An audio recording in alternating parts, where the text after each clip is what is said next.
नमस्कार दोस्तों, हम लेकर आ चुके हैं आप लोगों के लिए 10 मिनट में सुबह की सभी ताज़ा और बड़ी खबरें हैं। सभी ताज़ा अपडेट बताएंगे दोस्तों। आखिरकार प्रधानमंत्री नरेंद्र मोदी के ऊपर जमकर भड़कते हुए नजर आए अखिलेश यादव। कहा बीजेपी ने पूरे देश के लोकतंत्र को ख़त्म कर दिया है। अखिलेश यादव ने बीजेपी पर आरोप लगाया कि पहले ही चरण में बीजेपी का पत्ता साफ हो गया है। अखिलेश बोले 2024 में इंडिया गठबंधन ठोकने जा रहा है, ताल बनेगी इंडिया गठबंधन की सरकार। अखिलेश ने बीजेपी पर जमकर बोला हमला। प्रधानमंत्री नरेंद्र मोदी ने तेजस्वी यादव और राहुल गांधी को लपेटा। कहा फिलहाल शहजादे की तरह आते हैं, इन्होंने कभी भी गरीबी नहीं देखी, ये महलों के राजा हैं, इनको गरीबों की समस्याएं समझ में नहीं आ सकती। तेजस्वी और राहुल को घेरते हुए प्रधानमंत्री ने कहा कि ये लोग जनता को जितने भी सपने दिखा रहे हैं वो सब झूठे हैं। ऐसा कौन सा इनके पास मैजिक है जो एक झटके में देश की गरीबी को दूर कर देंगे। आपको बताते चले दोस्तों, ममता बनर्जी ने बीजेपी पर लगाया आरोप। कहा बंगाल का माहौल बिगाड़ना चाहती है बीजेपी। चुनाव के दिन जो हुआ और जिस तरीके से वहां पर जमकर हंगामा हुआ, उसको लेकर ममता बनर्जी ने बीजेपी पर भड़ास निकाली है। ममता बनर्जी ने बीजेपी के ऊपर हमला बोलते हुए कहा कि बंगाल में जिस तरीके की चीज़ करवाना चाह रही है बीजेपी, दंगे, वो हम नहीं होने देंगे। उन्होंने कहा कि बहुत जल्दी दिल्ली से बाहर फेंक देंगे उठाकर केंद्र से बीजेपी को। आपको बता दें चले दोस्तों, अरविंद केजरीवाल ने लगाया भाजपा पर आरोप। बोले फिलहाल मैं कोई आम नहीं खा रहा, मुझे झूठा फंसाने की कोशिश की जा रही है। दरअसल अरविंद केजरीवाल पर आरोप लगाया गया है कि अरविंद केजरीवाल जानबूझकर आम खा रहे हैं और मिठाइयाँ खा रहे हैं ताकि उनका शुगर लेवल बढ़ जाए और उन्हें जो है वो बेल मिल जाए उनके मेडिकल उस पर। लेकिन आपको बताते चलें, अरविंद केजरीवाल ने जानकारी दी है कोर्ट को और कहा है कि सिर्फ मेरे घर से 6 बार ही आम आए हैं और बस मैंने 6 बार ही उन आमों को खाया है। उन्होंने ये भी कहा कि जिस मिठाइयों का आरोप मुझ पर लगाया जा रहा है वो शुगर फ्री हैं और मैंने शुगर फ्री मिठाई खाई और चाय में पीता नहीं हूँ, उन्होंने ये भी बोला है। आपको बताते चले दोस्तों, प्रधानमंत्री नरेंद्र मोदी के ऊपर जमकर भड़कते हुए नजर आई दोस्तों जो है यहाँ पर खुद बीजेपी की नेता दोस्तों नमृत राणा। कहा बार बार समझाना पड़ रहा है, मोदी सरकार की हवा अब नहीं है, मेरे प्रचार करो। दरअसल आपको बताते चले अपनी सरकार को घेरने में लग गई नमृत राणा। वो बार बार एक चीज़ को दोहरा रही है कि अब मोदी मैजिक नहीं रहा और अगर मुझे जिताना है तो कार्यकर्ताओं से कह रही हैं कि मेरा प्रचार करो। आपको बताते चले हालांकि इससे बीजेपी की छवि ख़राब हो रही है, क्योंकि जाहिर सी बात है जब बीजेपी की नेता ऐसा कहती फिर रही है तो विपक्ष को तो मौका मिलेगा ही। आपको बताते चले केरल सरकार और राहुल गांधी के बीच इंडिया सहयोगी में ही हो गया झगड़ा। दरअसल आपको बताते चले केरल के पिनविजय जो है वो भी इंडिया गठबंधन का हिस्सा है, लेकिन वो आए दिन कांग्रेस पर ही हमलावर हो रहा है और आरोप लगा रहा है कि कांग्रेस बीजेपी के साथ साठगांठ करी हुई है। जबकि राहुल गांधी ने अब पिनविजय को घेर लिया। कहा मैं इतने दिन से कुछ नहीं कह रहा था, लेकिन केरल के मुख्यमंत्री मुझे बार बार जानबूझकर मुझे घेर रहे हैं और मेरा नाम बीजेपी से जोड़ने में लगे हैं। उन्होंने कहा कि फिलहाल केरल के पिनविजय बीजेपी से मिले हुए हैं, वरना ऐसा कैसे हो सकता है कि अब तक 2 सीएम जेल में हैं, केजरीवाल और जो है यहाँ पर हेमंत सोरेन, लेकिन पिनविजय बाहर। आपको बताते चले दोस्तों, प्रधानमंत्री नरेंद्र मोदी भड़के। पीएम नरेंद्र मोदी बोले देश का विकसित भारत बनाने की हमने कसम खाई है, अभी मेरा संकल्प पूरा नहीं हुआ, अभी मुझे और सत्ता में रहना है। प्रधानमंत्री ने कहा कि अभी मेरे और सपने हैं जिनको पूरा करना है, मैं सत्ता से नहीं जाना चाहता, जनता मुझे जिताए ताकि मैं देश का और विकास कर सकूं। आपको बता दें प्रधानमंत्री ने कहा कि जब से वो देश की सत्ता में आए हैं तब से ही देश में जो है यहाँ पर गरीबी महंगाई दूर हुई है। आपको बताते चले प्रधानमंत्री ने तो ये दावा किया कि देश में कि और उन्हें मौका मिला तो वो जो है अब युवाओं के लिए काम करेंगे। आपको बताते चले किसान नेता राकेश टिकैत ने सरकार पर साधा निशाना। किसान नेता राकेश टिकैत बोले ना किसानों के लिए काम किया ना गरीब मजदूर के लिए काम किया, ये एक अन्याय वाली सरकार है, इसने किसानों पर अन्याय किया है, ना उनको उनकी एमएसपी की गारंटी कभी मिली। राकेश टिकैत ने कहा कि भाजपा का 400 का नारा ईवीएम के बल पर है, लेकिन इनका षड्यंत्र पास नहीं हो पाएगा क्योंकि अब की बार सत्ता बदलेगी।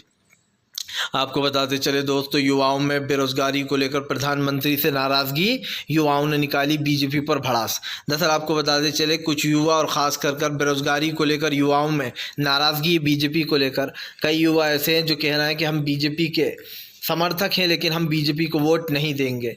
जब उनसे जनता ने पूछा कि ऐसा क्यों, तो आपको बताते चले उन्होंने बताया कि पिछले कुछ सालों में अग्निवीर योजना जिसमें वो लोग फौज में भर्ती होना चाहते थे, उसको लेकर सबसे ज़्यादा नाराज़गी है, क्योंकि अब वो सिर्फ 4 साल के लिए कर दी गई है। इसको लेकर युवाओं ने जमकर भड़ास निकाली और कहा कि अब की बार हम वोट नहीं देंगे मोदी सरकार को।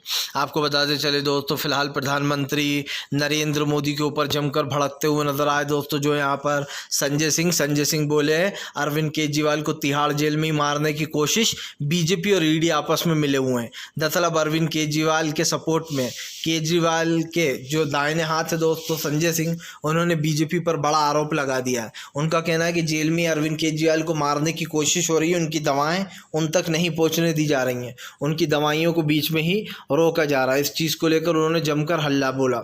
आपको बता दें चले दोस्तों, विपक्ष ने ईवीएम पर फिर उठाए सवाल। विपक्ष बोला कई जगह पर 40 जगहों पर ईवीएम खराब, कई जगह पर बूथ कैप्चरिंग हुई है। दरअसल आपको बता दें चले, पहले चरण के चुनाव में ही 40 जगह पर ईवीएम खराब हो गई और कई जगह से खबरें आई। इसको लेकर विपक्ष को मौका मिल गया। विपक्ष ने निशाना साधते हुए कहा कि फिलहाल जानबूझकर ईवीएम की गड़बड़ियाँ करवाई जा रही हैं और 40 ईवीएम खराब हुई। हालांकि विपक्ष ने यह भी कहा कि हमारी पूरी नज़र बनी हुई है ईवीएमों पर।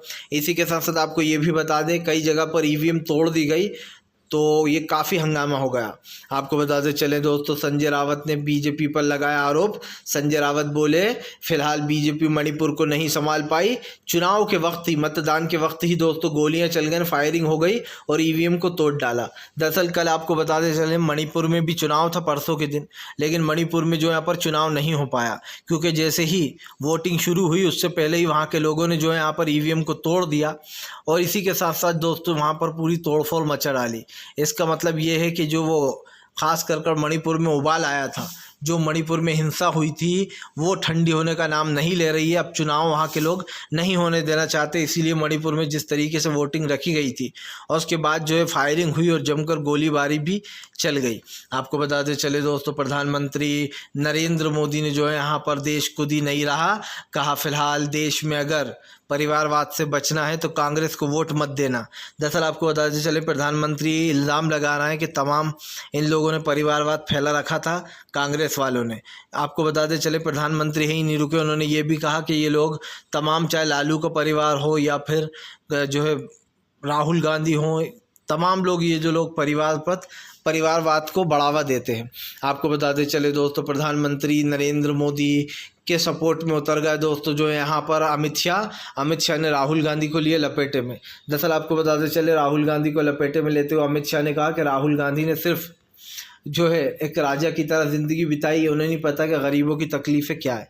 अमित शाह ने आरोप लगाया कि फ़िलहाल कांग्रेस की सरकार में लोग परेशान रहते थे, नौकरियां नहीं रहती थी, लेकिन प्रधानमंत्री के आने के बाद विकसित भारत हुआ है और लोगों ने अपने पैरों पर खड़े होना शुरू कर दिया है। आपको बताते चले दोस्तों, बीजेपी के ऊपर जमकर भड़कती हुई नजर आई प्रियंका गांधी, कहा बदलाव का समय, देश बदलाव चाहता है।